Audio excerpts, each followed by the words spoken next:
Hola, em dic Paula, tinc 18 anys, estic estudiant a Terrassa, estic estudiant un grau en Enginyeria Aeroespacial. Soc Carmen Badia Verdeny, soc de Tremp, visc a Tremp també i treballo a l'Ajuntament de Tremp com a tècnica. Em dic Laia Miró, visc a Sant Joan de Vinyafrescal, soc enginyera industrial i treballo als serveis tècnics del Consell Comarcal. La nostra generació, la de l'any 71, som la primera generació que vam cursar primer de BUP en un institut públic. I nosaltres som la generació que vam estar el primer any a la Lira, a dalt, a l'edifici antic de la Lira.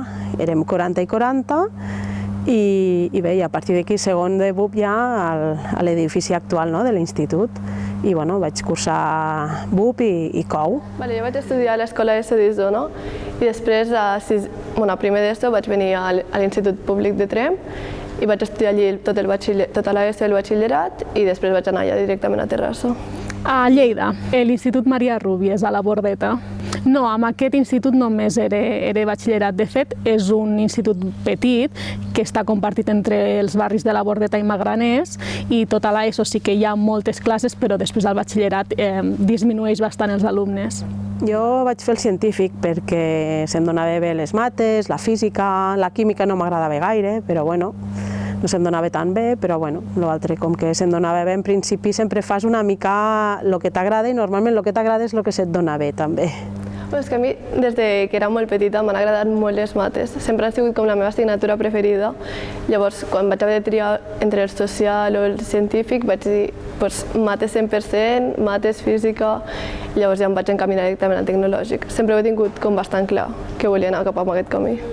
Vaig elegir el batxillerat tecnològic una mica perquè tenia el meu germà gran que havia fet també el batxillerat tecnològic i ja m'havia decantat una mica perquè trobava interessant el que ell feia. Però va ser també una mica així de casualitat, que a mi m'agradava molt també el tema dels idiomes i no sabia si fer humanitats o el tecnològic i em vaig acabar decantant al tecnològic, potser per aquesta referència de ma germà gran.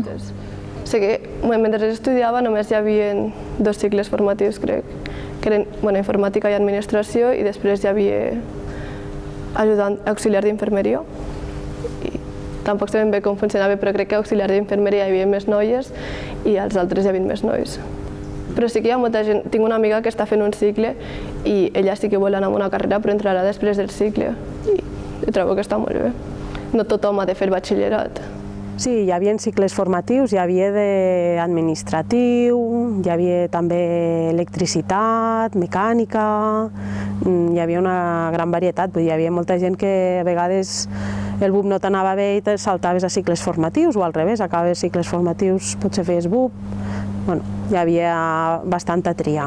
Fa 20 anys, quan jo estava al batxillerat, la FP era com una opció per la gent que no treia bones notes. Semblava que la gent que treia més o menys bones notes ja t'enfocaven com acabis d'anar a la universitat sí o sí.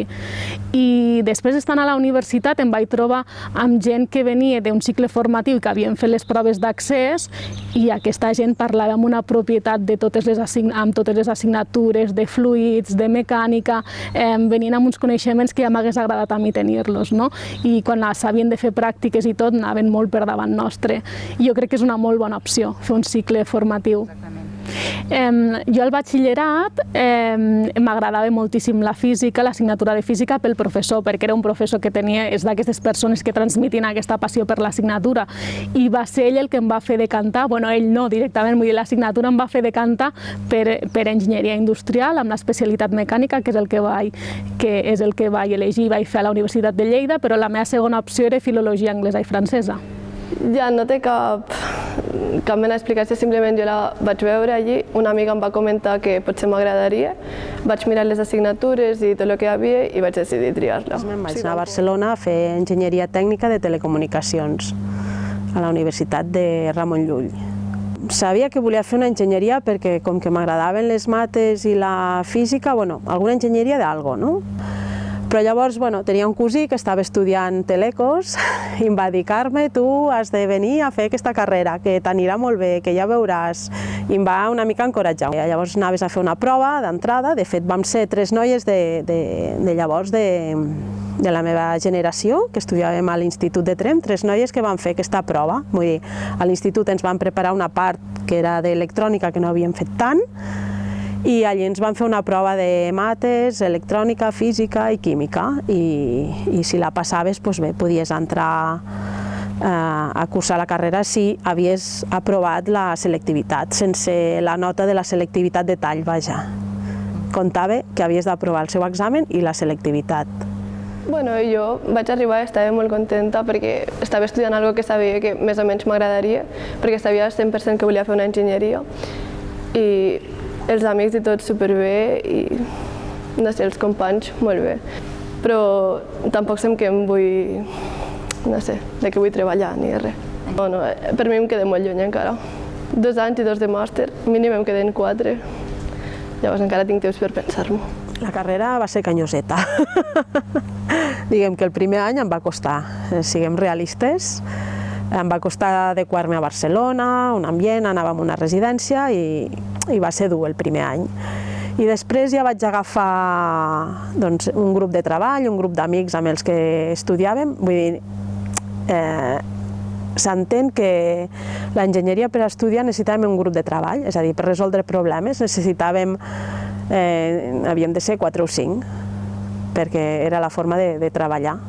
El treball fi de carrera sí que vaig mirar de fer-lo a l'estranger, llavors vaig trobar una beca que en teoria podies anar a treballar en una empresa, i llavors aquesta beca te la donaven a França, a Angers, allà als castells del Loira.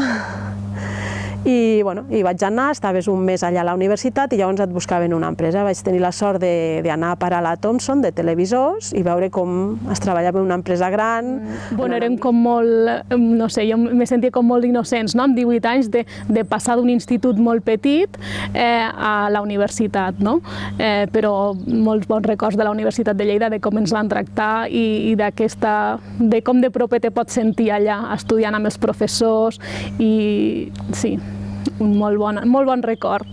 I després de l'enginyeria tècnica industrial amb especialitat mecànica vaig anar a Terrassa a la UPC a fer l'enginyeria industrial, la superior, en aquest cas amb especialització d'organització industrial. Després d'aquesta època vaig fer un màster i encara a la recerca, i després vaig fer un doctorat. No, ni de lluny hi havia paritat a enginyeria industrial, devíem ser un 10% de noies. Sí, al matí érem 4 noies i a la tarda n'hi havia un parell de noies més. Que aquest número també va anar canviant al cap dels anys, no? Perquè també hi ha gent que es va quedant enrere i això, però sí, un 10% estaríem. En cap moment no vaig sentir fora de lloc amb els meus companys ni tampoc amb els professors. Vull dir, no se feia gairebé distinció entre nois i noies, almenys amb les promocions que jo vaig anar enllaçant. 40-60, més o menys. Potser 40 noies, 60 nois, però bé. Però sí que, per exemple, en enginyeria industrial hi ha molts més nois. La meva classe ha sigut una mica la diferent. No s'esperava que hi haguessin tantes noies, però està molt bé. És que jo, a la meva classe, principalment, el meu grup d'amics són tots nois i una noia, i tots compartim més o menys el mateix, al final fem la mateixa carrera, i tampoc m'importa que estiguin nois o noies, o sigui, si hagués estat en una classe plena de nois, doncs no m'hagués importat, i si hagués estat en una classe plena de noies, tampoc. A classe no hi havia ni la meitat, vull dir, potser podíem ser un 10 o un 15%, però tampoc ho recordo com un factor determinant, no? De dir, ostres, sí, som 3 noies, no, era entre un 10 i un 15% ben bé, vull dir, el grup que teníem d'estudi hi havia nois i noies, no érem el 50, però jo crec que Déu-n'hi-do. Per ser noia no em van ni facilitar ni obstruir el camí, vull dir, era una més. Al revés també hi ha moltes carreres que predominen les noies. Doncs no sé, la veritat. Potser et diria que infermeria. La carrera, industrials, electricitat o no? És que no ho sé, te diria també pot ser alguna enginyeria, perquè, bueno, o no ho sé, o pot ser algun física o matemàtiques, alguna cosa així? No. Bueno, és el que diem, vull dir... Sí? Quina passada. I és un 93% de noies, no? Pues no ho sabia. Sí, no, jo crec que l'enginyeria està pensada perquè la pugui fer tant un home com una dona. Vull dir, no té cap avantatge un home respecte d'una dona. No, cap mena. No crec que sigui qüestió de gènere de que puguis arreglar, treballar en el món elèctric o que no puguis. No, en la meva carrera igual pot fer un noi que una noia, vull dir, no és qüestió de gènere, no? Però també és qüestió a vegades de creure-seu o que també a nivell familiar o de l'entorn t'encoratgin a fer alguna cosa. Jo crec que sí, però és que és com que crec que sí, però no ho entenc tampoc, perquè si ara tu pots triar el que t'agrada, per molt que la cultura et digui els nois fan més enginyeries, les noies es cuiden més de les persones, tampoc entenc per què continua sent així. Sí, perquè jo no noto que hagués tingut gaire mena d'assessorament amb el que volia estudiar, en plan, voldria tindre experiències de gent que ho hagués estudiat, de que m'expliquessin com és la universitat, de que expliquessin les assignatures, no sé, les seves vivències i més no arribar allí i trobar-t'ho tot. Que hi hagués com gent que ja ho hagués fet, que t'ho expliqués. Crec que seria el millor. No sé quin coneixement tenen els professors d'institut d'exactament quines són les assignatures, potser s'hauria de fer una mica de feina més de connectar universitat amb batxillerats. Sí, no? A la Universitat de Lleida, quan hi vaig estar, vaig participar just en unes jornades que es deia per què no puc fer-ho, i ens van juntar això a noies enginyeres, informàtiques també, arquitectura, amb nois que havien estudiat també aquestes carreres més com relacionades amb les cures, no? O amb les llengües, una mica per explicar als alumnes diferents opcions, però sí, és tot el tema aquest de referents, no? Que sembla que una dona no pot ser enginyera i un home no pot ser un bon mestre, no? Fa 7 anys o així, a través dels telecentres, una companya em diu: escolta, hi ha un projecte que es diu Technovation Girls, que el volen començar a dinamitzar aquí a Catalunya, necessitem mentores i alumnes per fer un projecte així, tu què et sembla, podries trobar algun grupet? I eren 1, 2, 3, 4, 5 noies. Era un repte de com solucionaries un problema, un problema a través d'una aplicació mòbil. Aquesta aplicació mòbil tractava de donar cobertura a lo que és tot l'àmbit sanitari. Quan jo tenia un problema em podia trobar una farmàcia a prop, com podia xatejar amb el metge, com diferents opcions. En principi només hi havia un premi, però van haver de donar un segon premi perquè se'l mereixien de veritat i a mi em va agradar que li donessin amb elles, perquè realment es van posar una mica més empoderades de fer-la. Bé, jo diria, primer estudia el que tu creguis que t'agrada, perquè clar, realment no saps, fins que no comences la carrera, i tot i això el primer any tampoc és molt decisiu, no acabes veient a lo que et dedicaràs, vull dir, però bé, les assignatures que se't donin bé, doncs ves per allà, i si són tecnològiques no passa res, vull dir, hi ha tant ventall que hi ha molta tria també al món de la tecnologia, per tant, és molt difícil que no te n'agradi cap, perquè si en principi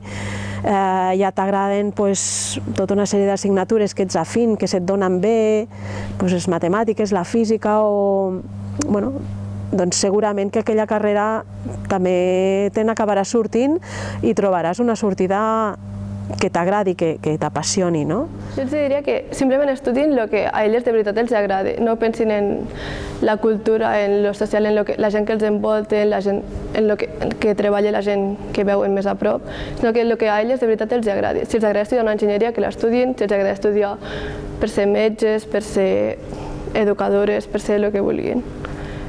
Que no es guiïn amb el que han fet la resta de gent, sinó el que de veritat vulguin fer elles. I els diré potser que busquessin referents, també. A mi em va impactar molt una vegada a l'institut que ens va venir una noia de la comarca de Lleida, no sé d'on, que havia estat a Suïssa a l'accelerador de partícules. A mi em va semblar com una gran fita, de que una persona que tu pots veure com un símil que hagi estat en un lloc tan xulo, treballant, o no sé, quan sents històries que han estat, no sé, per la resta del món, que a Silicon Valley gent d'aquí, fa molta... Vull dir, jo crec que això són coses que t'animen a aventurar-te en una cosa més tècnica.